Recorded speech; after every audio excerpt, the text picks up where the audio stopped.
ವಿಖ್ಯಾತ IPS Ravi D Channannavar ಅವರ ಭಾಷಣಗಳನ್ನ ಕೇಳಿದರೆ ಅವರು ಹೇಳ್ತಾರೆ, ನಾನು IPS ಆಗ್ಲಿಕ್ಕೆ ಕಾರಣನೇ ಈ ಸ್ವಾಮಿ ನಿರ್ಭಯಾನಂದಜಿ ಅಂತ. ಅವರು ಅಷ್ಟು ಮಾತ್ರ ಹೇಳೋದಲ್ಲ, ಅವರು ನನಗೆ ಅಸ್ಪಷ್ಟ ನೆನಪಿನಲ್ಲಿ ಹೇಳ್ತೇನೆ, ಸ್ವಾಮೀಜಿ ಅದನ್ನ ಸ್ಪಷ್ಟವಾಗಿ ಹೇಳಲಿಕ್ಕೆ ಬೇಕಾಗಿ ನಾನು ಈ ಮಾತು ತೆಗಿತೇನೆ. ಅವರು ಯಾವುದೋ ಒಂದು ಇಂಟರ್ವ್ಯೂ ಪಾಸ್ ಆಗ್ಕೊಂಡು ಬಂದ್ರು, ಯಾವುದೋ ಒಂದು ಕೇವಲ ಪೋಸ್ಟ್ ಮ್ಯಾನ್ ಆಗ್ಬೇಕಿತ್ತು. ಅವರು ಜಾಬ್ ಆಯಿತು, ಆಶೀರ್ವಾದ ಪಡಿಲಿಕ್ಕೆ ಅಂತ ರವಿ ಡಿ ಚೆನ್ನಣ್ಣವರು ಬಂದ್ರೆ ನಡಿಯ ಆಚೆ ಅಂತ ಬೈದ್ರಂತೆ. ಇನ್ನೊಂದೇನೋ ಎಕ್ಸಾಮ್ ಬರೆದ್ರಂತೆ, ಅದು ಆದ್ರಂತೆ, ಆಗ್ಲೂ ಬೈದ್ರಂತೆ. ಹೀಗೆ 2-3 ಸಲ ಕೊನೆಗೆ ಅನಿಸ್ತಂತೆ ರವಿ ಡಿ ಚೆನ್ನಣ್ಣನವರಿಗೆ, ಸ್ವಾಮೀಜಿಗೆ ನನ್ನ ಬಗ್ಗೆ ಮತ್ಸರ ಇದೆಯಾ, ಒಳ್ಳೊಳ್ಳೆ ಜಾಬ್ ಬರ್ತಾ ಇದೆ, ಅಪ್ಪ ಅಮ್ಮನಿಗೆ ಮೊದಲೇ ಗತಿ ಇಲ್ಲ, ನನ್ನ ಕುಟುಂಬ ಅಷ್ಟು ಬಡ ಕುಟುಂಬ, ಈ ಹಂತದಲ್ಲಿ ಸ್ವಾಮೀಜಿಯವರು ಒಳ್ಳೆ ಜಾಬ್ ಆದ್ರೆ ಆಶೀರ್ವಾದ ಮಾಡೋದು ಬಿಟ್ಟು ಬೈತಿದ್ದಾರಲ್ಲ ಅಂತ. ಕೊನೆಗೆ IPS ಪಾಸ್ ಹಾಕೊಂಡು ಬಂದಾಗ ಶಾಬಾಸ್ ಮಗನೇ ಅಂತ ಹೇಳಿದ್ರಂತೆ. ಅದೇ ಸ್ವಾಮೀಜಿ ನಮ್ಮ ಮುಂದೆ ಕೂತಿದ್ದಾರೆ. ಎಷ್ಟೋ ಜನ ಹುಡುಗರು ಬಂದು ರವಿ ಡಿ ಚೆನ್ನಣ್ಣವರಿಗೆ ಗೈಡ್ ಮಾಡಿದ್ರಲ್ಲ ಸ್ವಾಮೀಜಿ, ನಮಗೂ ಆ ತರ ಗೈಡ್ ಮಾಡಿ ಸ್ವಾಮೀಜಿ ಅಂತ ಹೇಳ್ತಾರೆ ಅಂತ. ಸ್ವಾಮೀಜಿ, ಇದು ಹೇಗ್ ಸಾಧ್ಯ ಆಯಿತು? ಒಬ್ಬ ಪೋಸ್ಟ್ ಮ್ಯಾನ್ ಆಗಬೇಕಾದ ಹುಡುಗನಲ್ಲಿ ನೀವು IPS ಅನ್ನ ಗುರುತಿಸಿದ್ ಹೇಗೆ? ಪ್ರಾರಂಭದಲ್ಲಿ ಹೇಳಿದೆ ನಾನು, ಈ ದೇಶದಲ್ಲಿ ದಡ್ಡ ಮಗು ಹುಟ್ಟಲ್ಲ. 1980 ಇಂದ ನನಗೆ ವಿದ್ಯಾರ್ಥಿಗಳ ಜೊತೆ ಸಂಪರ್ಕ ಇದೆ. ಕುರುಡು ಮಕ್ಕಳ ಶಾಲೆಯಲ್ಲಿ ಹೆಡ್ ಮಾಸ್ಟರ್ ಆಗಿ 23ನೇ ವಯಸ್ಸಿಗೆ ನಾನು ಸೇರಿಕೊಂಡವನು.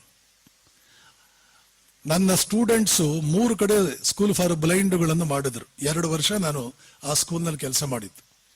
ನನ್ನ ಸ್ಟೂಡೆಂಟ್ ಇವತ್ತು ಇಡೀ ಇಂಡಿಯಾದಲ್ಲೇ ಬ್ಲೈಂಡ್ ವೆಲ್ಫೇರ್ಗೆ ಮಾಡಿರೋ ಸಂಸ್ಥೆಯಲ್ಲಿ ನಂಬರ್ 1 ಸಂಸ್ಥೆ ಕಟ್ಟಿದ್ದಾನೆ. ಬೆಂಗಳೂರಿನಲ್ಲಿದೆ, ಸಮರ್ಥನಂ ಅಂತ ಅದರ ಹೆಸರು. ಗೂಗಲ್ ಹೋಗಿ ನೋಡಿ, ಸಮರ್ಥನಂ ಅಂತ. ಮಹಾಂತೇಶ್ ಅಂತ ಅವನ ಹೆಸರು. ಅವನಿಗೆ ಸ್ನಾನ ಮಾಡಿಸಿದ್ದೇನೆ, ಅವನ ಬಟ್ಟೆ ತೊಳೆದಿದ್ದೇನೆ, ಅವನಿಗೆ ಬಟ್ಟೆ ಹಾಕಿಸಿದ್ದೇನೆ. ಇಂಟರ್ನ್ಯಾಷನಲ್ ಕ್ರಿಕೆಟ್ ಬೋರ್ಡ್ ಫಾರ್ ಬ್ಲೈಂಡ್ಗೆ ಅವನು president, Indian cricket board for ಬ್ಲೈಂಡ್ಗೆ ಅವನು ಚೇರ್ಮನ್. ಒಂದು ಸಲ ಅಮೆರಿಕಕ್ಕೆ ಹೋದ್ರೆ ಕೋಟ್ಯಾಂತರ ರೂಪಾಯಿ ತರ್ತಾನೆ, ಬ್ಲೈಂಡ್ಗಳಿಗಾಗಿ ಅದನ್ನು ವಿನಿಯೋಗಿಸ್ತಾನೆ. ಅವನು ನನ್ನ ಸ್ಟೂಡೆಂಟ್. ನಾನು ಏನು ಮಾಡಿಲ್ಲ ಅದನ್ನು ನನ್ನ ಉಪನ್ಯಾಸದಲ್ಲಿ ನಾನು ಹೇಳಲ್ಲ.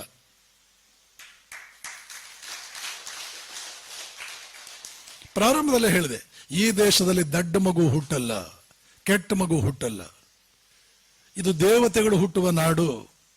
ಆದರೆ ಮಂಕರಾಗಿದ್ದಾರೆ ನಮ್ಮ ದೇಶದ ಜನ, ಉಸಿರಾಡುವ ಹೆಣಗಳಾಗಿದ್ದಾರೆ, ಎಚ್ಚೆತ್ಕೊಳ್ತಾ ಇಲ್ಲ, ಏನೂ ಗೊತ್ತಿಲ್ಲ.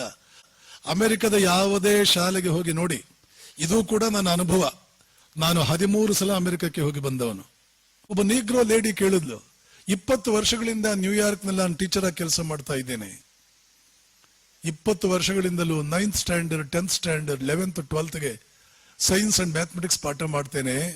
ಟಾಪರ್ಸ್ ಲಿಸ್ಟ್ ತಯಾರು ಮಾಡಿದ್ರೆ ಪ್ರತಿ ವರ್ಷ 2 ಸಬ್ಜೆಕ್ಟ್ ಅಲ್ಲಿ 4 ಸೆಕ್ಷನ್ಸ್ ಅಲ್ಲಿ 10ರಲ್ಲಿ 8 ಜನ ನಿಮ್ಮ ಇಂಡಿಯನ್ ಬಾಯ್ಸ್, ಇಂಡಿಯನ್ ಗರ್ಲ್ಸ್ ಇರ್ತಾರಲ್ಲ, ಹೆಂಗೆ? ನ್ಯೂಯಾರ್ಕ್ ಅಲ್ಲಿ ಎಲ್ಲಾ ದೇಶದ ಜನವೂ ಇದ್ದಾರೆ. ಅವಾಗ ನಾನು ಅವ್ರು ಹೇಳಿದೆ, madam, it is in our DNA that we must be the most intelligent people in the world. ಇದನ್ನ ವಿವೇಕಾನಂದರು ಜಮ್ಶೆಡ್ಜಿ ಟಾಟಾಗೆ ಹೇಳಿದ್ರು. ಜಪಾನ್ನಿಂದ ಅಮೆರಿಕಾಗೆ ಒಂದೇ ಶಿಪ್ ನಲ್ಲಿ ಹೋಗುವಾಗ ಟಾಟಾಗೆ ಹೇಳಿದ್ರು, ಸೈನ್ಸ್ ರಿಸರ್ಚ್ ಇನ್ಸ್ಟಿಟ್ಯೂಟ್ ಮಾಡಿ ಇಂಡಿಯಾದಲ್ಲಿ, V are the most brainy people in the world. ಇಂಥ ಮೆಮರಿ ಪವರ್ ಎಲ್ಲಿಂದ ಬಂತು?